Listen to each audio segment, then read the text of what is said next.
मोमबत्ती की रोशनी से आप क्या कर सकते हैं। रात को उसकी रोशनी में कोई किताब पढ़ सकते हैं, या किसी कॉपी में कुछ लिख सकते हैं, या अधिक से अधिक अपनी कोई खोई हुई चीज ढूंढ सकते हैं।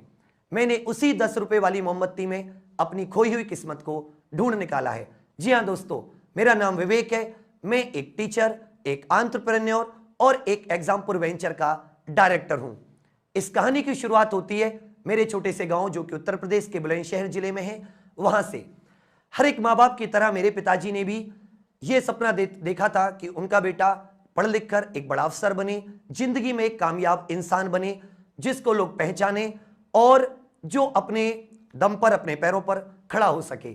उस सपने को पूरा करने के लिए उन्होंने जो भी चीजों की जरूरत थी, अपने स्तर से हर मुमकिन कोशिश की मुझे उन चीजों को देने की। पढ़ाई खत्म होने के बाद में उनके उस सपने को साकार करने के लिए, अपना नाम बनाने के लिए या सरकारी नौकरी प्राप्त करने के लिए मैं भी सभी की तरह उस रेस में शामिल हो गया। सब लोग कहते थे कि वो रेस जो शुरू होती है उसकी शुरुआत दिल्ली शहर से होती है। मैं भी अपने कुछ कपड़े और बाकी अपना कुछ सामान लेकर उस सपने को पूरा करने के लिए दिल्ली शहर आ गया। तो उतना साधन संपन्न तो थे नहीं कि एक बार फोन किया घर से कि जितने पैसे की जरूरत है, यहां देखिए यहां तो बहुत मारामारी है, खूब सारा महंगा किराया, किताबें भी बहुत सारी महंगी महंगी।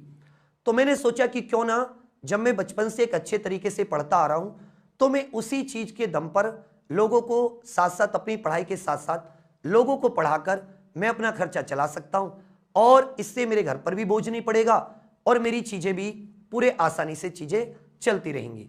इसको पूरा करने के लिए मैंने एक ऑनलाइन कोचिंग में पढ़ाना शुरू कर दिया। बहुत ही अच्छे से मैंने वहां पर बच्चों को पढ़ाना शुरू किया।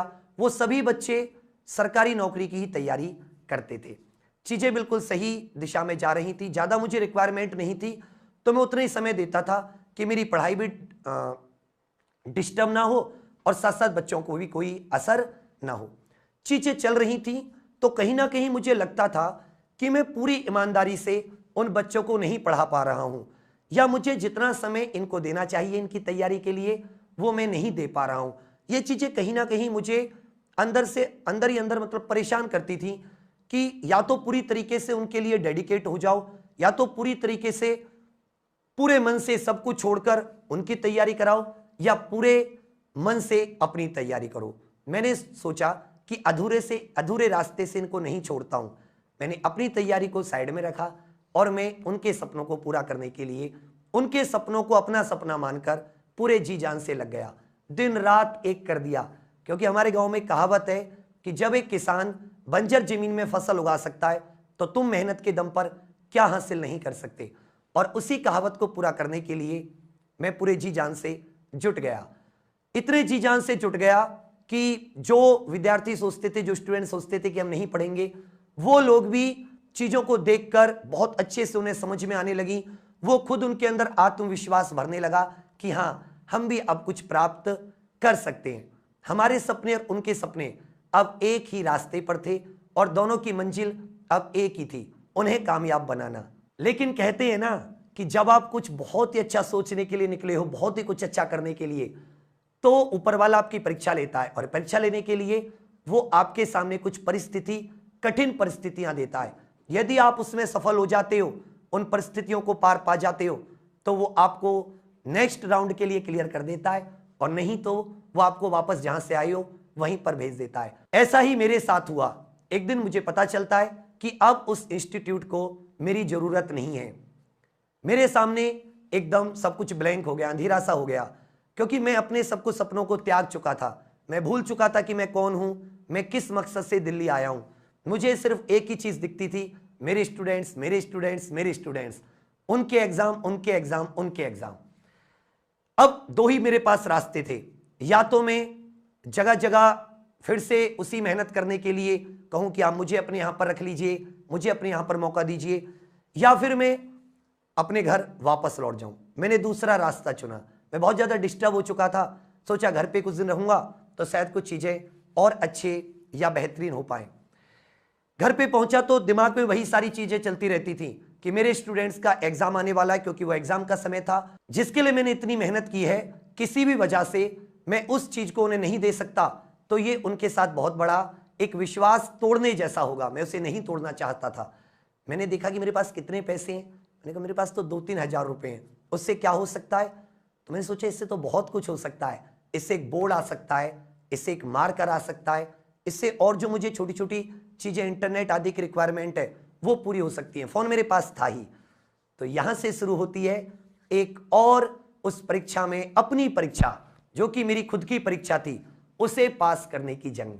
मार्कर आया, बोर्ड आया, फिर से वही पिच, फिर से वही मैदान, खिलाड़ी भी वही, गेम भी वही, और फिर से एक और सेंचुरी लगाने का जुनून स्टार्ट हो चुका था।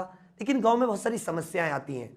कभी लाइट नहीं होती, तो कभी इंटरनेट नहीं होता, कभी कुत्ते भौंकते हैं, कभी कोई और जानवर की आवाज आती है, कभी मोर की आवाज आने लगती है।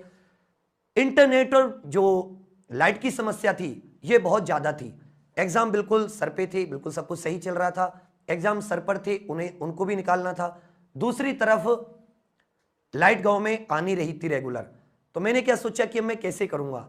तो रात को थोड़ी इंटरनेट की स्पीड सही होती है, तो मैं बहुत सारी 10-10 रुपए वाली मोमबत्तियां ले आया और मैंने उसी मोमबत्ती की रोशनी एक मेज पर उन मोमबत्तियों को लगाकर, जिससे कि मेरे छोटे से बोर्ड पर रोशनी हो जाए, हाथ में मारकर लेकर खुद एक चेयर पर बैठकर और मैंने स्टार्ट कर दिया। बहुत ही शानदार रिजल्ट रहा।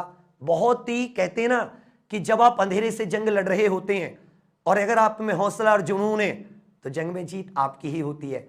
बिल्कुल साक्षात मेरे साथ ऐसा ही हुआ है। मैंने वो जंग बहुत ही शानदार तरीके से लड़ी और बहुत ही शानदार तरीके से जीती भी। लेकिन अब एक जंग जीतने के बाद में स्टूडेंट्स का भरोसा और ज्यादा हो गया। उन्होंने कहा कि नहीं सर, अब और अपना हम लोग बड़ा कुछ बनाते हैं चीजों को। कहते ना कि आप एक दिशा में जा रहे थे, आपकी सोच अच्छी थी, तो आपके सामने रास्ते भी वैसे ही खुलते चले गए। मैंने फिर से उसी शहर को चुना जिस शहर ने अभी मुझे कुछ दिनों पहले वापस भेजा था। शुरुआत उसी शहर से करेंगे। एक बार फिर से उसी जोश, दुगने उत्साह के साथ फिर उसी शहर में वापस आई और फिर शुरुआत की। तो लोग कहते थे कि ये नहीं कर पाएगा, इसके बस का नहीं है, पर मैं कहता था कि मेरा हौसला मुझसे कहता था कि तू कर जाएगा, तो एक बार कोशिश तो कर।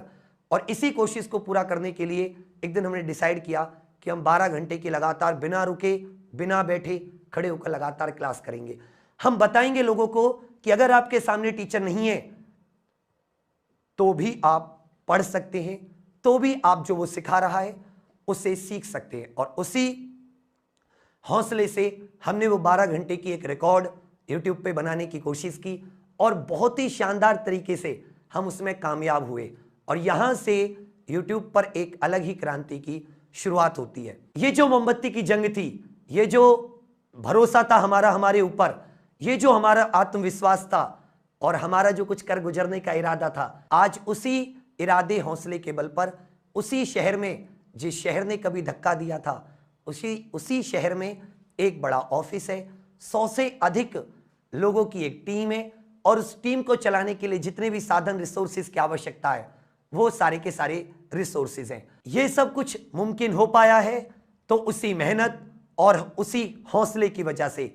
वही हौसला जिससे मैं मोमबत्ती की रोशनी में अपनी किस्मत ढूंढा करता था, वही हौसला जो बार बार गिरने के बावजूद मुझे उठने के लिए, दोगुने उत्साह से उठने के लिए मजबूर कर देता था, वही हौसला जिसने मुझे कभी टूटने नहीं दिया। तो एक बार मैं फिर से आपसे वही क्वेश्चन पूछूंगा कि एक मोमबत्ती से आप क्या कर सकते हैं। तो मैं तो सिर्फ एक ही चीज मैंने अपने संघर्ष से सीखी है कि हमारे अलावा हमारी कठिनाइयों को कोई दूर नहीं कर सकता। और जब भी ईश्वर को हमसे कुछ करवाना होता है, तो जैसे हम सरकारी नौकरी का कोई टेस्ट देते हैं और यदि हम उस टेस्ट में पास होते हैं तो वो सरकारी नौकरी, तो वो सरकारी काम करने का पद हमें मिलता है। वैसा ही जब ईश्वर हमें कुछ देना चाहता है तो हम उसके लायक हैं या नहीं हैं, तो वो हमारा एक टेस्ट लेता है। और वो हमारा टेस्ट लेता है हमें कुछ कठिनाइयों में डालकर। वो देखना चाहता है कि क्या उन कठिनाइयों से लड़ने का, उन कठिनाइयों से जीतने का, उन कठिनाइयों को खत्म करने का हमारे पास हौसला, जुनून, इरादा है या नहीं है। तो एक ही बात कहूंगा कि इरादा रखिए, एक दिन आप उन कठिनाइयों से जरूर जीत जाएंगे। थैंक यू, धन्यवाद।